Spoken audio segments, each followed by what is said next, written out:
So you were influenced by your father and other bands since you were a kid, and then you classically are trained, went to Chicago and did jingles for 10 years, came to LA, and then your career blossomed into so many different things that you've done. How would you say that you started doing composing or musical direction or? You know, it seems random, and it's not at all, and it all comes from having a thirst. I had a huge thirst just to do everything I could in this business. And, but intuition's a big part of it. Well, I'll tell you a story. Okay. So when I moved to LA, this jingle producer I worked for back in Chicago, his name was Dick Marks, and he was like my second dad. He was a genius, kind of a tyrant. Okay. You know, you had to have your shit together to work for Dick Marks, and I did, and we got along well. His son's name is Richard Marks, and he convinced his son to use me on a track, and his son's out here going, Dad, I don't need another keyboard player in LA. You know, what do I need a keyboard player? He said, just try this guy. Well, the track I did for him, which is the first thing I did in LA, was called Right Here Waiting. Okay. And that was a giant #1 hit. So that led to the phone ringing, a lot of people calling that had heard this song. It was kind of groundbreaking because there wasn't drums on it. It was a different vibe from everything that was going on. So I got a call to audition for Don Henley. Okay. And I thought Don Henley was about as cool as it gets. He had this album called The End of the Innocents. This would be 1989. So I went to audition, and there was, I don't know, 40 guys auditioning, and I got called back for the next audition, 20 guys. Got called back again, 10 guys. I got called back, it was literally 5 guys. And I aced it. Yeah, you did. I knew I had it. So I got a call from his management that said, Don wants you to be on the tour. You got the gig, but he wants you to shave your beard. Uh-oh. And I go, well, it'd be great to play with Don, but, when I shave my beard, that'll be because I woke up that morning and said, I think I'll shave my beard. I'm not going to shave my beard because somebody tells me to shave my beard. But, we'll just let that go. They said, no, Don wants you to shave your beard to get the job. Right. And I said, I'm not shaving my beard. Really? I'm not shaving my beard. So I thought I'd still get the gig. I didn't get the gig. And I was crushed. I thought I really blew it. It was really stupid. And later, a couple weeks later, a lady by the name of Katie Segal from Married with Children was at a party, and she's a really great singer. And she said she saw Don Henley and said, hey, I'm looking for a keyboard player for my band. Do you know anybody good? He goes, I know a great guy, but he's got an ugly beard. Oh, no. Well, she called me anyway. And so I did all these arrangements for her. I did demos of all the songs and everything. So at the first rehearsal, the drummer shows up, and it's a guy by the name of Russ Kunkel, who is a complete, utter legend in this town. I couldn't believe it when he walked through the door. Russ sat down, and he started listening to these demos, and he said, what am I hearing here? I said, well, those are the demos. Yeah, I know, but who did these? I said, I did. Yeah, but who's playing drums? Well, I programmed those. Who's playing bass? I did that. Who wrote these charts? I said, I did all this. And he goes, okay, I'm introducing you to 2 people. And one was Christopher Guest from Spinal Tap, who I ended up doing all his movies. And the other was a guy by the name of Greg Ladani, an absolute legend in this business, who was kind of my hook up to the whole Toto world. He had done the Toto 4, and we became best of friends. Both guys, we became amazing friends.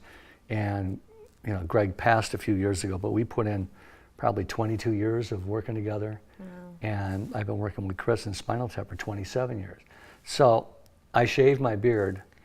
I go out on a tour. No, I'm saying if I'd shaved it. Oh, if you shaved it. I end up on a Don Henley tour, and I don't shave it, and I end up meeting these 2 guys. So it worked out, right? Yeah, and I just like to tell kids, you got to follow your intuitions, because to me, if the guy's going to ask me to shave my beard, what else is he going to ask me to do? What did your beard look like? Was it really that bad? This is not a bad beard. No, right it now. was awesome. I just think he was intimidated, you know. Was it a large beard? No, I can't remember. It must have been really ugly. No, it wasn't. It wasn't. He just didn't like beards. And Okay. I think he wanted to be the only one with a beard or something. I don't know. It was whacked out. So. Can you tell me a little bit more how you got involved with Spinal Tap? That sounds like a fun gig. Okay, so, and the way Russ hooked me up with that is he called and Spinal Tap had a one-nighter at the NAMM show, just one gig. You know, they need a keyboard player for one night, and I'm like, nobody is ever going to play keyboards with this band again other than me. So I got all the sounds, and we played this gig, and it was fabulous, and the guys liked the way everything sounded and said, hey, you know, maybe we should do a tour and do a record, and that turned into a thing. And then Chris said he was working on a movie. He didn't know what it was going to be, and I would have to live in Austin for a few months. And I did all the music for that, and it ended up being Waiting for Guffman, which was a huge cult hit. And yeah, you know, it was just another. My whole career has been word of mouth. I've never had a manager or an agent. That's the best way, right? Yeah, I never had any of that. So. Wow. Yeah. So you've worked on a lot of great projects. Can you name any favorites? Well, you know, I produced a Toto record a few years ago. That was a, you know, I don't know what the word is, the brass ring or that was a dream come true to work with them. And Steve Lukather, the guitar player, I'd done 2 records with him before that. I'm very proud of those. Chris's movies I'm very proud of. You know, most of it, I've got a very long credit list with, you know, all these famous people and stuff, but I was mostly a session musician then. And so I'm not as proud of that as I am of things that I had more of an influence on as a songwriter or a producer. Yeah. So. You've also met a lot of celebrities and stars. Were there any people that kind of surprised you when you met them because they weren't how you thought they'd be, or they were that incredibly talented, or whatever? Yeah, you know, you run into everybody in this business. But I did some music for an Al Pacino movie, and Don was the producer, and we had this great band with Kenny Aronoff and Tim Pierce and Don Was and myself. And we recorded in the studio over at United, and I went out to do my keyboard overdub on the organ, and I'm out there playing organ, and I look back through the glass, and there's Al Pacino. You know, I was like, oh yeah, you watch this. So I blow my take. I know they're never going to keep what I do, but I just soloed over the whole thing. And on the last note, I just took my ass and wiped it up and down the keyboard, threw the headphones at the wall, and turned around, and he's gone. Oh. Okay, that didn't work. All of a sudden, the door kicks open. Oh my God, who are you? I gotta meet you. That was amazing. I've never seen anyone play. Oh my God. And came over, and we met Al. Wow. And so I said, you know, he sang in this movie. It was called Danny Collins. I said, so you're singing in this movie? And he goes, oh, I've never been so intimidated. I mean, I've never been a singer. I said, let me ask you a question. Were you ever in the mob? He goes, no, why? I said, how'd you play Michael Corleone then? And he goes, wow, wow, wow, wow. And so we bonded from there.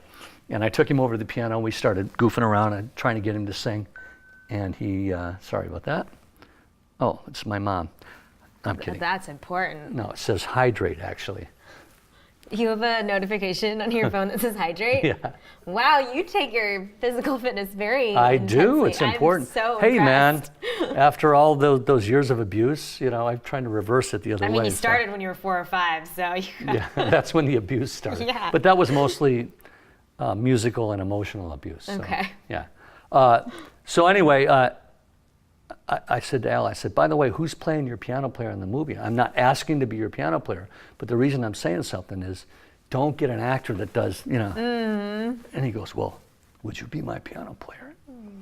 And I said, you know, I'd actually love to be your piano player, but if you're going to do that, why not get this whole band? They just played on your song. You got Kenny Aronoff and Tim Pierce and Don Was. So sure enough, we end up on the set. shooting. I'm playing piano, and this song that we're doing, he's supposed to be doing a new song for his girlfriend who's sitting in front, Annette Benning, and someone yells, "Play your old song called Baby Doll," and he caves.